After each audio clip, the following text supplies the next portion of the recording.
નમસ્કાર, ગુજરાત ફર્સ્ટ સાથે હું છું ધ્રુવિશા. આપની સાથે સમાચારોની શરૂઆત કરીએ. અમરેલીની શાળા જેવી જ ઘટના ડીસામાં બની. બનાસકાંઠાના ડીસામાં એક સરકારી શાળાનો બનાવ. વિદ્યાર્થીઓના હાથ પર મળી આવ્યા બ્લેડના કાપાના નિશાન. ડીસાની રાજપુર પ્રાથમિક શાળાના વિદ્યાર્થીઓના હાથ પર કાપા તો શાળાના એક વિદ્યાર્થીના પરિવારે જાણ કરી. જિલ્લા શિક્ષણ અધિકારીને આ સમગ્ર મુદ્દે જાણ કરવામાં આવી અને આ સમગ્ર મુદ્દે જિલ્લા શિક્ષણ અધિકારીએ ખુલાસો કર્યો. રમતા રમતા શરત મૂક્યા બાદ કાપા માર્યા હોવાનો ખુલાસો કર્યો. વિદ્યાર્થીઓને આવી ખતરનાક ગેમથી દૂર રાખવા અપીલ છે. તો વિદ્યાર્થીઓને મોબાઈલથી દૂર રાખે પણ ડીઓની અપીલ છે. હાલ જિલ્લા શિક્ષણ અધિકારીએ તપાસ શરૂ કરી છે. તો સવાલો પણ અનેક થઈ રહ્યા છે કે આખરે આ વિદ્યાર્થીઓના હાથમાં કાપા લાગ્યા કેવી રીતે? શરત જીતવાના ચક્કરમાં કાપા લાગ્યા છે કે પછી શું, તેને લઈ તપાસ થઈ રહી છે.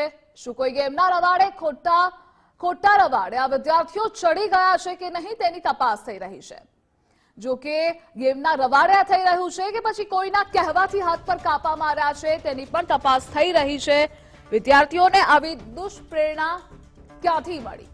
કેમ બાળકોની મનોસ્થિતિ આવી બની રહી છે? શાળામાં કોણ બગાડી રહ્યું છે બાળકોની મનોસ્થિતિ, તે સવાલ છે. કોણ બાળકોને આવું કરવા માટે દુષ્પ્રેરણા આપી રહ્યું છે, તે પણ અહીં સવાલ થઈ રહ્યો છે. કારણ કે માત્ર 2 જ દિવસ બાદ ફરી બનાવ સામે આવ્યો છે જ્યાં બાળકોએ હાથમાં બ્લેડના કાપા મારી દીધા છે. જો કે ડીસાની રાજપુર પ્રાથમિક શાળાનો આ બનાવ છે. આ પહેલા પણ જે બનાવ સામે આવ્યો હતો, જે પ્રાથમિક શાળાનો હતો, ગેમના રવાડે 10 રૂપિયાની લાલચે તેઓએ કાપા માર્યા હતા. અને આપણી સાથે અશ્વિન પટેલ, તાલુકા પ્રાથમિક શિક્ષણ અધિકારી, જોડાઈ ગયા છે. અશ્વિનભાઈ, ગુજરાત ફર્સ્ટમાં આપનું સ્વાગત છે. હાલ જે ઘટના બની છે કે જ્યાં બાળકોએ કાપા મારી દીધા છે, પ્રાથમિક શાળાનો ડીસાનો આ બનાવ છે, આપની પ્રતિક્રિયા જણાવશો. હેલો. જી અશ્વિનભાઈ. હા, ડીસા શહેરની એક શાળામાં 7 થી 8 બાળકોએ પોતપોતાના હાથ ઉપર પરિકરથી અથવા તો પછી બ્લેડથી એના હાથ ઉપર કાપા મારેલા અમને રિપોર્ટ મળેલો. એના આધારે અમે બાળ સમાજ સુરક્ષામાં જાણ કરી એ બાળકોનું કાઉન્સેલિંગ કરાવેલ છે. અને આવું કેમ બન્યું એનું કેસ સ્ટડી માટે અમે CRC અને BRC ને આજે મોકલે છે. બાળકો સાથે સંવાદ કરશે અને એ લોકો ચોક્કસ નિષ્કર્ષ પર પહોંચશે કે આવું કોઈ ગેમના કારણે બન્યું છે કે કોઈ બીજા કોઈ કારણ છે. એટલે એક્ઝેક્ટલી આ ખૂબ જ અશ્વિનભાઈ ગંભીર બાબત છે. એટલે ગેમના રવાડે થયું છે, કોઈ એક શરત અથવા તો ટાર્ગેટના કારણે ગેમમાં આવું કર્યું છે વિદ્યાર્થીઓએ, કે પછી અન્ય કોઈ કારણ છે, કોઈનો હાથ છે, તેને લઈને પણ તપાસ થવી જરૂરી છે. જી જી.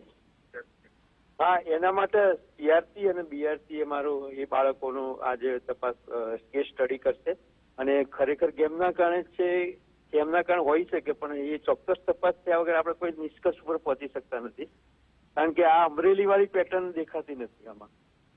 અચ્છા. અને અશ્વિનભાઈ, આપને જે માહિતી મળી છે, કેટલા દિવસ પહેલાનો આ બનાવ છે? પરમ દિવસે. અચ્છા, 2 દિવસ પહેલાનો આ બનાવ. જી જી. ઓકે.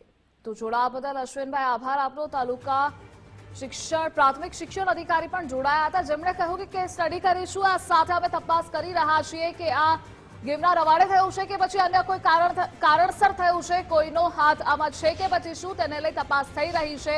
ગેમનું વળગણ છે. બીજી આ ઘટના સામે આવી છે અમરેલી જેવી જ બનાસકાંઠાના ડીસાની આ ઘટના, જ્યાં પ્રાથમિક શાળામાં વિદ્યાર્થીઓએ હાથ પર કાપા માર્યા છે. જોકે શરત જીતવાના ચક્કરમાં કાપા માર્યા છે કે પછી શું, તેને લઈ તપાસ થઈ રહી છે. જોકે તેણે એવું પણ કહ્યું કે કાઉન્સેલિંગ કરવામાં આવશે તમામ સ્ટુડન્ટનું.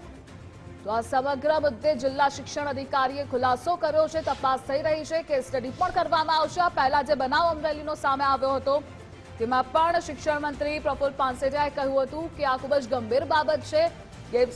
ગેમ્સના રવાડે વિદ્યાર્થીઓ ચડે છે અને એમાં કરવાનું કરી રહ્યા છે. એટલે મોબાઈલનું વળગણ, એડિક્શન એ બાળકો માટે હાલ ખતરારૂપ સાબિત થઈ રહ્યું છે. કેસમાં પણ કેસ સ્ટડી કરવાનું તેમણે કહ્યું હતું. માત્ર 2 દિવસ પછી જાઓ બીજો બનાવ સામે આવ્યો છે, જે ડીસાનો છે. પ્રાથમિક શાળામાં આ ઘટના બની છે. જો કે આ કાપા કયા કારણસર બાળકો દ્વારા મારવામાં આવ્યા છે તે પણ અહીં સવાલ થઈ રહ્યો છે. વિદ્યાર્થીઓને આવી ખતરનાક ગેમથી દૂર રહેવા માટેની અપીલ પણ કરવામાં આવી રહી છે. જો કે આ બધા કિસ્સાઓ માતા પિતા માટે એલર્ટ સમાન છે, લાલબત્તી સમાન છે. માતા પિતાએ ચેતીને રહેવાની જરૂર છે. તેના બાળકો શું કરી રહ્યા છે તેની તમામ ગતિવિધિ પર નજર રાખવાની જરૂર છે. તો શાળાના એક વિદ્યાર્થીએ કોલ કર્યો હતો. જિલ્લા શિક્ષણ અધિકારીને આ સમગ્ર મુદ્દે જાણ કરવામાં આવી હતી. જો કે જિલ્લા શિક્ષણ અધિકારીએ આ કેસે લઈ ખુલાસો પણ કરેલો છે. તપાસના આદેશ આપવામાં આવ્યા છે. રમતા રમતા શરત મૂક્યા બાદ કાપા માર્યા હોવાનો ખુલાસો થયો છે. એટલે જેવું અમરેલીમાં ઘટના બની હતી તેવી જ ઘટના છે. વિદ્યાર્થીઓને આવી ખતરનાક ગેમ્સથી દૂર રાખવા અપીલ કરવામાં આવી છે. બનાસકાંઠાના ડીસાની આ ઘટના કે જે વાલીઓ માટે ચેતવણી રૂપ કિસ્સો સામે આવ્યો છે. જિલ્લા શિક્ષણ અધિકારી દ્વારા તપાસ શરૂ કરવામાં આવી છે. બે અલગ અલગ ઘટના ટીવી સ્ક્રીન પર આપ જોઈ રહ્યા છો.